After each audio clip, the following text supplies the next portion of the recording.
Bonjour et bienvenue dans l'émission Les Casseurs de Code, une émission où des personnes raconteront leur histoire, leur parcours, leurs aventures et surtout pourquoi l'apprentissage du code en peer learning a changé leur vie. Cet apprentissage leur a permis d'ajouter une corde de plus à leur arc, de concrétiser des idées, de laisser libre cours à leur créativité, d'acquérir un état d'esprit. Bref, ces personnes n'avaient pas toute vocation à devenir dev, mais toutes ont découvert de nouveaux horizons et de nouveaux métiers.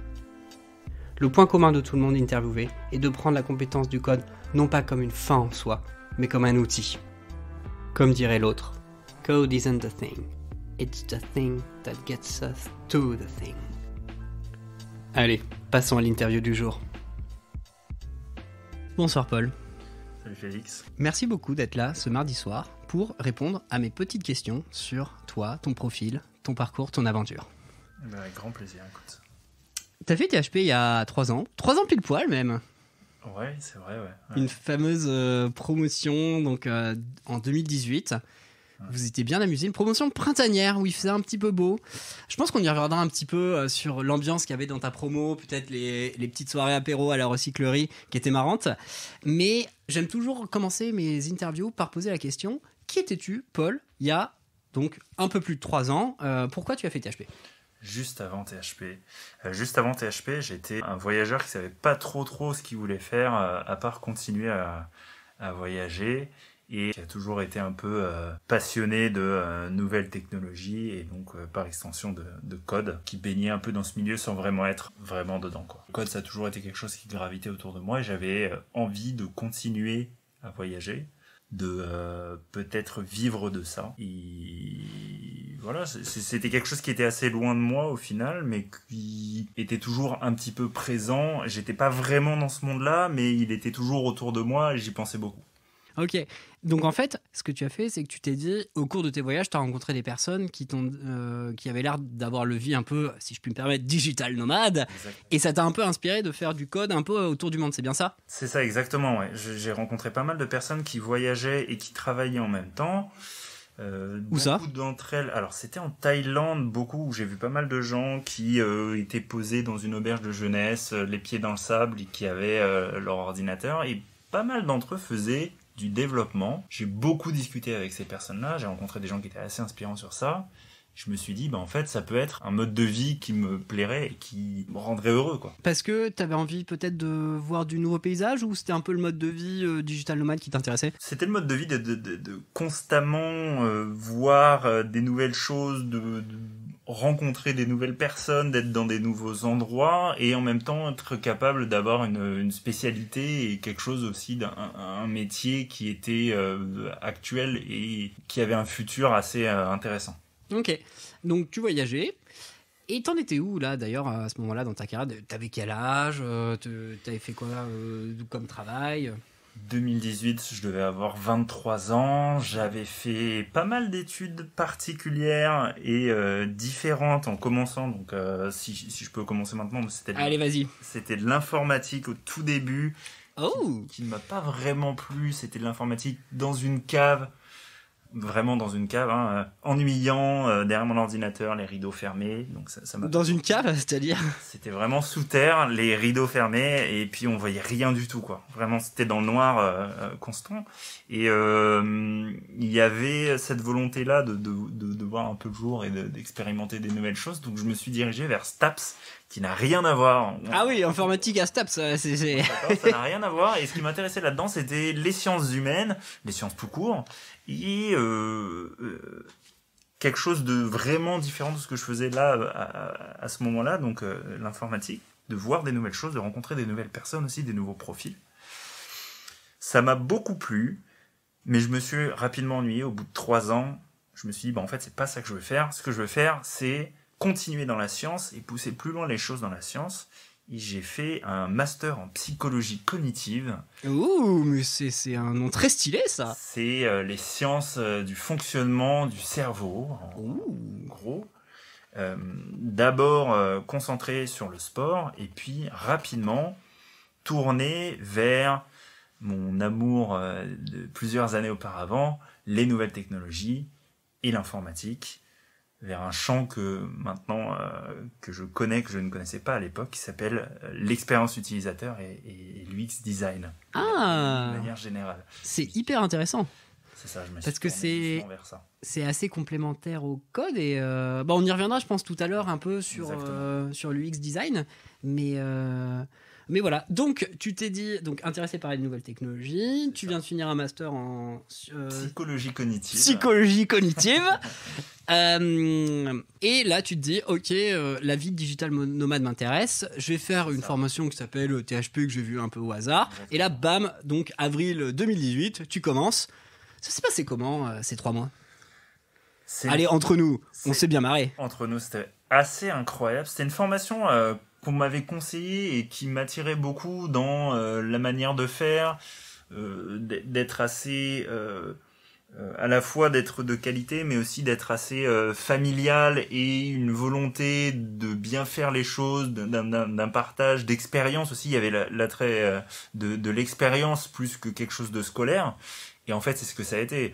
THP, au-delà de tout ce que tu apprends, t'as aussi tout ce que tu vis. Et il s'est passé énormément de choses. Il y a eu, comme tu disais tout à l'heure, les apéros jusqu'à tard le soir. Il y a eu les séances de code en short, posées en extérieur au soleil avec une bière à la main. Il y a eu des franches rigolades. Il y a eu beaucoup de rencontres. Des rencontres qui ont d'ailleurs duré jusqu'à maintenant. Ah ouais? Des gens qui sont restés là, exactement. J'ai rencontré ma copine là-bas, ça fait 4 ans dans quelques jours que j'ai rencontré ma copine chez THP. On s'entend tout... Enfin bon, voilà, on a vécu énormément de choses. Hein. On a même voyagé par la suite ensemble pour continuer un peu dans mon attrait du voyage. Et j'ai des amis aussi, de très bons amis, qui font maintenant plein de choses différentes, hein, qui font de la sécurité, il y en a qui sont entrepreneurs, etc. Et c'est des profils que je pense pas que j'aurais rencontrés en dehors de THP, mais avec qui j'ai forgé des amitiés assez profondes de par le format de THP et la manière dont on communiquait ensemble dans cette formation-là. On commence ça par le format, si tu veux dire la pédagogie?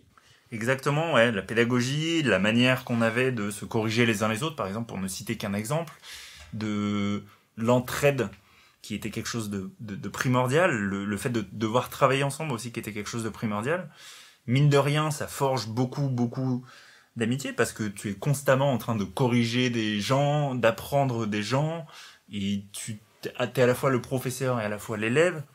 Il y a un attrait énorme là-dedans parce que tu partages et tu reçois beaucoup aussi.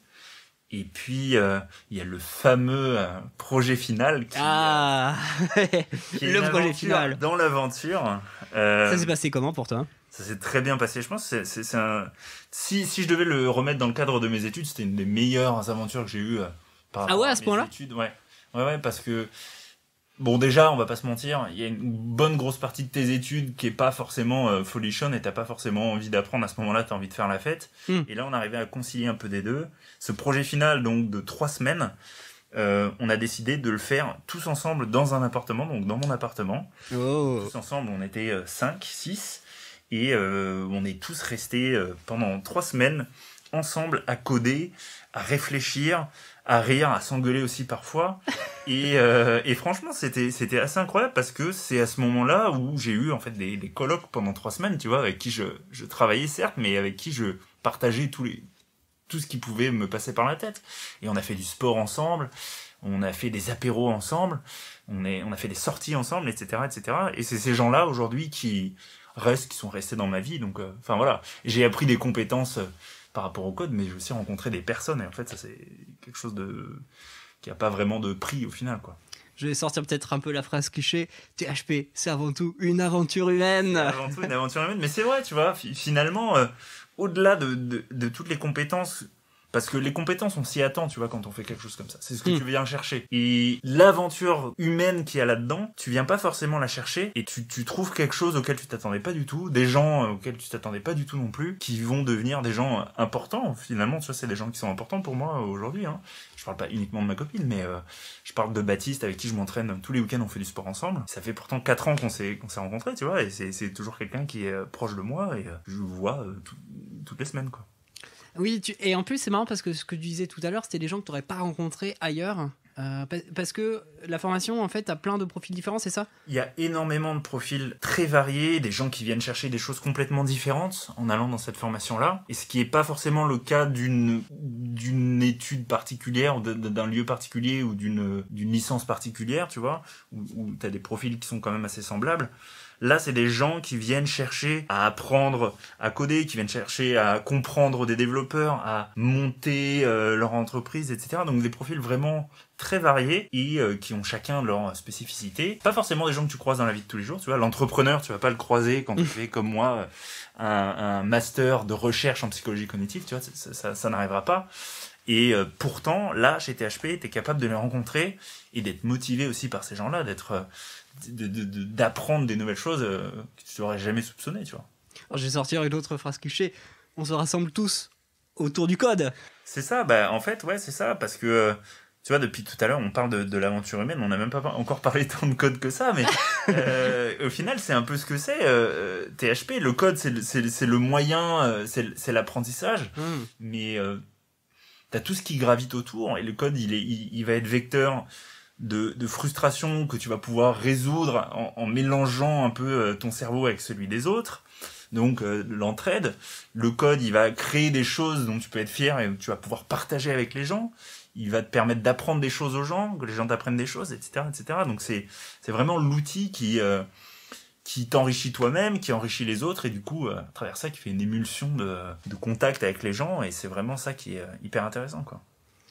Tu me permets de faire une transition absolument magnifique sur le code, est-ce que c'est une fin en soi ou pas, sur du coup l'après THP. Donc tu as fait THP pour faire digital nomade, faire dev. Comment ça s'est passé cet après THP ? Exactement, j'ai fait THP pour faire du digital nomade. Je me suis dit que avant de commencer à voyager et de vivre du code, j'avais besoin de me former un peu plus et d'être capable de prendre des sujets à bras-le-corps tout en étant en Nouvelle-Zélande, par exemple, et mon client est en Allemagne, tu vois. Donc j'ai commencé à bosser dans une entreprise en tant qu'intégrateur développeur front. Donc à partir de ce moment-là, j'étais plutôt déjà orienté, même si j'avais fait du full stack, je m'étais orienté vers plutôt tout ce qui était front.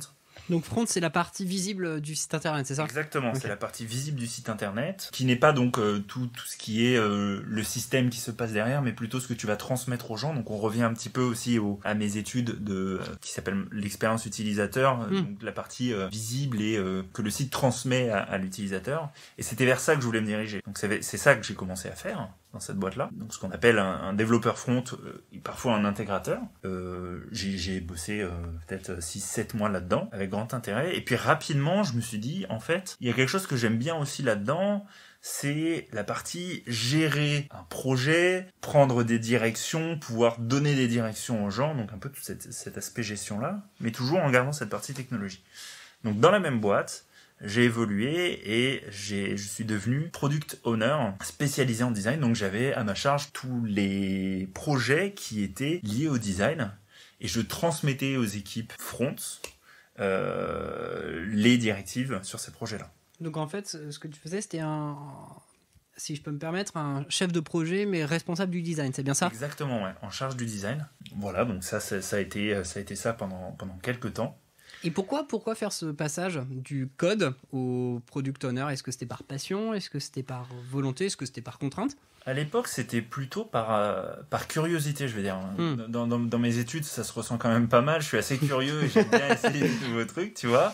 Et je me suis dit, pourquoi pas avoir cet aspect gestion-là. L'aspect production est hyper intéressant, mais pourquoi pas me diriger vers la gestion de projet, la gestion d'équipe, donner des directives, apprendre des équipes de design et pouvoir transmettre une manière de gérer les choses, tu vois, ce genre de choses-là, ça m'intéressait. J'étais curieux, en fait. C'était de la curiosité, tout simplement. Donc, tu as bossé pas mal de temps en tant qu'intégrateur et puis après en tant que product owner spécialiste de design. Exactement. Et aujourd'hui, Paul, maintenant, qui est le Paul d'aujourd'hui ? Et aujourd'hui, ça m'a mené vers un métier que je connaissais pas vraiment à l'époque, qui est un métier un peu underground, dont on n'entend pas trop parler. Ah, j'adore les métiers underground. Qui s'appelle le product design. Alors, un product designer, on retrouve la partie produit, donc c'est vraiment quelqu'un qui est très orienté dans cette direction-là. Et la partie design, en fait, le product designer, c'est quelqu'un qui est en charge de l'expérience utilisateur d'un produit entier, qui est en charge du design d'un produit entier et qui est en charge aussi de faire vivre ces deux choses-là à la fois ensemble et à la fois avec toutes les autres équipes aussi. Donc on retrouve un petit peu cette partie product owner où je dois transmettre des choses. Là, je dois transmettre ma vision du design, ma vision des interfaces avec les autres équipes.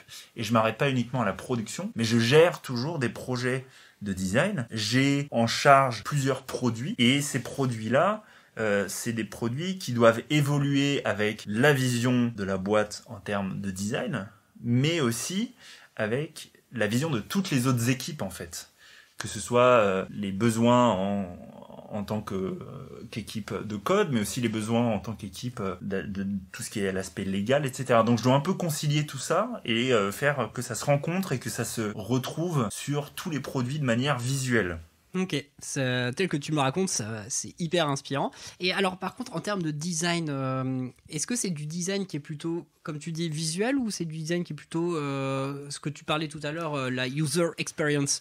Alors, il y a deux aspects proéminents dans mon métier. Il y a l'aspect ergonomique, donc c'est l'expérience utilisateur, où là, on va placer les objets qu'il y a, donc les éléments qu'il y a sur une page, et on va, de manière ergonomique, on va essayer de faire en sorte que, par exemple, l'utilisateur réfléchisse le moins possible, de le guider de cette manière-là, et surtout de rendre, c'est un peu le mot de ce métier-là, c'est rendre les choses utilisables. L'utilisabilité, c'est la manière dont le produit va être agréable à utiliser, dont on va prendre du plaisir, il va inciter de la joie, il va être facile, il va être compréhensible. Donc tout ça, c'est la partie expérience utilisateur, vraiment créer pour l'utilisateur une expérience en fait, tout simplement. Donc ça, c'est la partie, voilà, c'est l'expérience utilisateur. Et il y a aussi la partie design pur et dur, où c'est du visuel, du choix de couleurs, du choix des iconographies, donc les petits visuels que tu vois sur les sites, du choix d'illustration, du choix de direction artistique, aussi la direction qu'on veut prendre dans la manière dont on va communiquer sur le site internet, mais aussi sur les réseaux sociaux par exemple, et la transmission de notre vision du design qui du coup prend énormément d'importance parce que c'est la communication visuelle quoi. Donc ça c'est l'aspect vraiment pur design où je vais choisir des couleurs, des dégradés, des icônes, tout ça, et mélanger tout ça avec l'UX. Et pour ça, en fait, est-ce que c'est tes études qui t'ont permis de donner ça, ou bien t'as acquis ça au fur et à mesure des années, en fonction de ta passion peut-être pour le design, de ce que tu me disais tout à l'heure?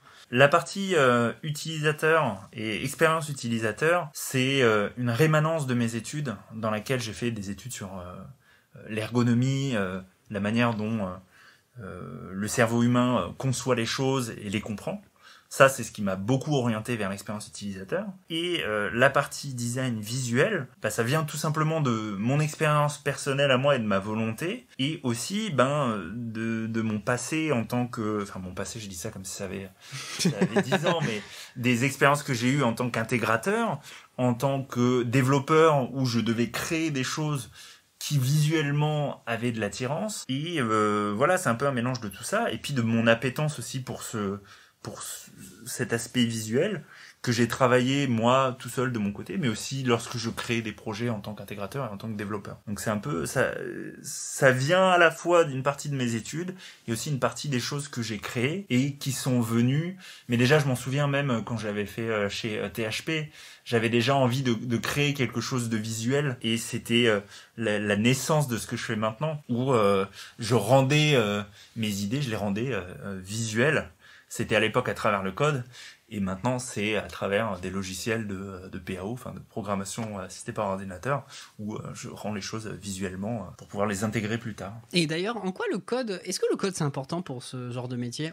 J'ai l'impression que oui, mais j'ai pas, enfin, je ne sais pas en fait. Le code, en fait, je m'en sers tous les jours, c'est-à-dire qu'il y a plein d'aspects différents pour lesquels je peux utiliser le code. Il y a être capable de communiquer clairement avec les équipes de développeurs avec qui je travaille tous les jours. J'ai vraiment un contact constant avec ces équipes-là, où je dois leur expliquer ma vision des choses et essayer de la traduire de manière à ce que eux ils puissent l'intégrer à leur code.